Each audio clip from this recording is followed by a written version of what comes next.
Salut à tous, c'est Wiz, j'espère que vous allez bien. Personnellement, ça va super. Le catch, c'est génial. On peut voir des hommes et des femmes faire des actions incroyables sur les rings, mais il est déjà arrivé que certaines choses un peu secrètes aient été filmées par accident. Que ce soit à cause d'une caméra mal placée, des gens du public qui ont pu filmer avec leur téléphone, ou encore un manque de synchronisation. Aujourd'hui, on est parti pour voir ensemble 5 moments filmés par accident à la WWE, épisode 2. Avant de commencer, je le répète, mais ça m'aide énormément. Si vous aimez bien la chaîne, n'hésitez pas à cliquer sur le bouton s'abonner sous cette vidéo. C'est totalement gratuit et ça me ferait super plaisir. Vous pouvez aussi faire un tour sur mon Instagram et mon Discord, les liens sont en description. Allez, on est parti sans plus attendre avec la vidéo.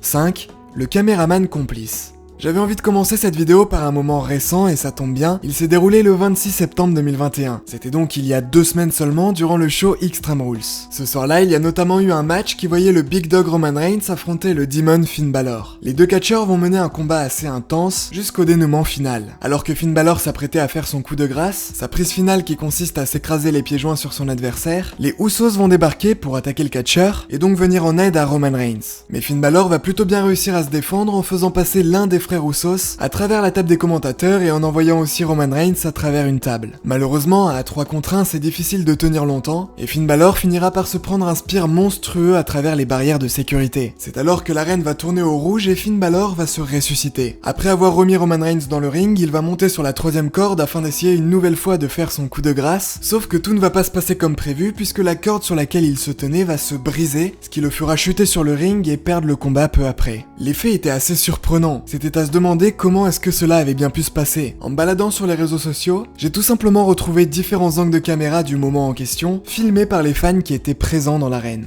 Le secret derrière ça est assez improbable. Un caméraman va tout simplement couper la corde à l'aide d'un couteau. Oui, vous avez bien entendu. Ce sera notamment visible sur cette image. En fait, l'arène a été passée en rouge pour que tout le monde se concentre uniquement sur Finn Balor et Roman Reigns, ce qui permettra à la personne possédant le couteau de rapidement sectionner la corde et ainsi faire tomber le catcheur. Je trouve ça absolument incroyable. La coordination qu'il faut avoir pour que ce soit réalisé en toute discrétion est juste folle. 4. Jeff Hardy s'écrase. Cette fois-ci, on va parler d'un moment filmé par accident, non pas par les fans, mais par les caméras de la WWE elle-même, et qui m'a pas mal surpris quand je l'ai découvert. On remonte au 1er juin 2008, durant le show de la WWE One Night Stand. Ce soir-là, on a eu le droit à un Falls Count Anywhere match entre Umaga et Jeff Hardy. En gros, les catcheurs pouvaient faire le compte de 3 finales du match n'importe où. Comme vous pouvez l'imaginer, ils vont profiter de cette stipulation pour sortir du ring et même de l'arène. Et oui, la fin du match, c'est ce fameux spot près d'un camion où les deux catcheurs vont essayer de monter par l'échelle, et où Jeff Hardy réussira à pousser Umaga pour le faire tomber, avant de sauter quelques secondes plus tard à son tour pour s'écraser sur son adversaire. On pourra pas vraiment voir l'endroit de l'impact tout de suite puisqu'il y aura du matériel de la WWE cachant la vue. C'est seulement un peu plus tard qu'on aura le droit à un angle où l'on pourra voir les deux catcheurs sur le sol en béton. Mais les caméramans seront un peu trop gourmands sur leur plan et vont filmer à plusieurs reprises le tapis qui a été utilisé pour amortir leur chute et qui a simplement été poussé quelques mètres plus loin. Est-ce que vous aviez déjà remarqué ça? Bon, évidemment, cela n'enlève en rien le talent des deux catcheurs et surtout le courage de Jeff pour s'être jeté du haut d'un camion de 5 mètres. Petite anecdote en plus qui n'a rien à voir, Jeff Hardy et Umaga étaient plutôt potes dans la vraie vie et on pourra les voir à plusieurs reprises ensemble en dehors des rings de la WWE. 3. La main baladeuse. On revient à un moment plus récent puisqu'il s'est déroulé le 20 juin 2021, c'était donc il y a quelques mois durant le show de la WWE à l'Innocell. Lors de cette édition, Drew McIntyre affrontait le champion à cette époque, Bobby Lashley, dans un match en cage. Les catcheurs y utiliseront de nombreux objets pour se frapper, et l'un des spots principaux du match, c'était celui où Bobby Lashley va envoyer Drew McIntyre à travers une table en dehors du ring. Regardez.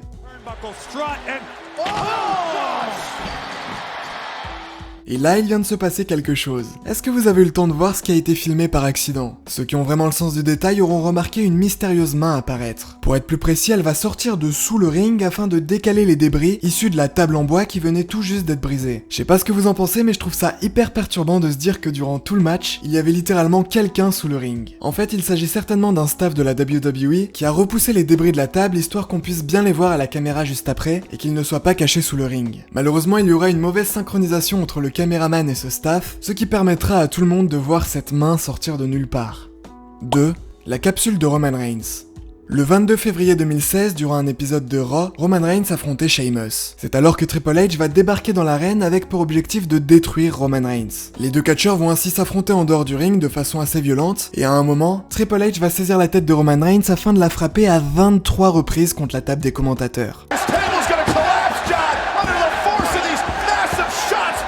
Quelques secondes plus tard, on pourra voir le visage du catcheur en sang, le nez cassé,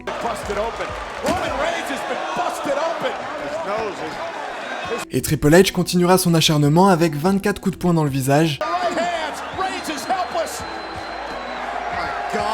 un coup de pied dans l'abdomen, et surtout un pédigré sur les escaliers en acier. La WWE partagera 2 jours plus tard des images de Roman Reigns en indiquant qu'il avait tout simplement dû subir une opération au niveau du nez, mais un doute persiste. En effet, juste après que Roman Reigns se soit fait frapper 23 fois la tête contre la table des commentateurs, un fan filmera une vidéo depuis son angle de vue, c'est-à-dire depuis derrière la barrière de sécurité, et cette vidéo montrera Roman Reigns agiter sa main, comme pour faire un signe, puis Byron Saxton, l'un des commentateurs aux abords du ring à ce moment-là, va se diriger près de Roman Reigns comme pour lui glisser quelque chose dans la main.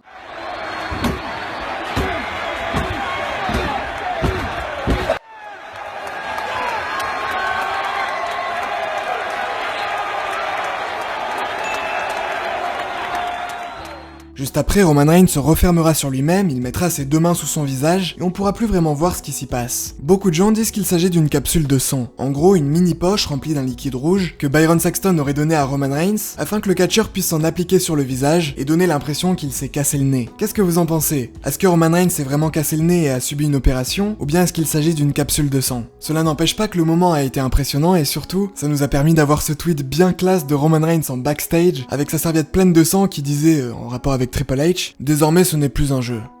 Et en première position, Shane saute du stage.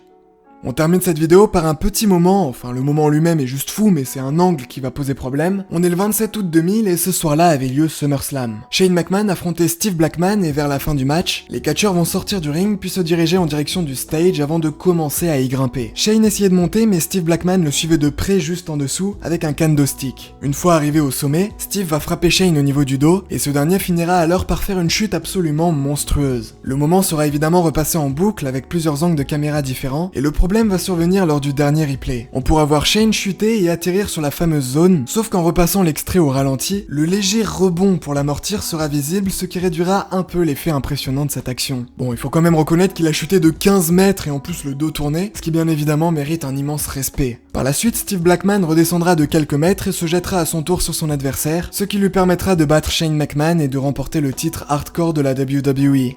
Voilà, on arrive à la fin de cette petite vidéo. Si elle vous a plu, je vous rappelle que vous pouvez vous abonner à la chaîne, ça serait vraiment super. Nous on se revoit très vite pour de nouvelles vidéos et d'ici là, portez-vous bien. C'était Wids, bye tout le monde. Yo, I ain't here for the money, I ain't here for the fame.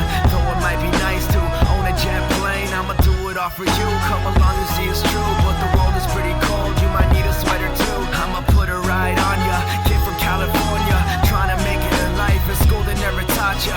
Dreams of my own.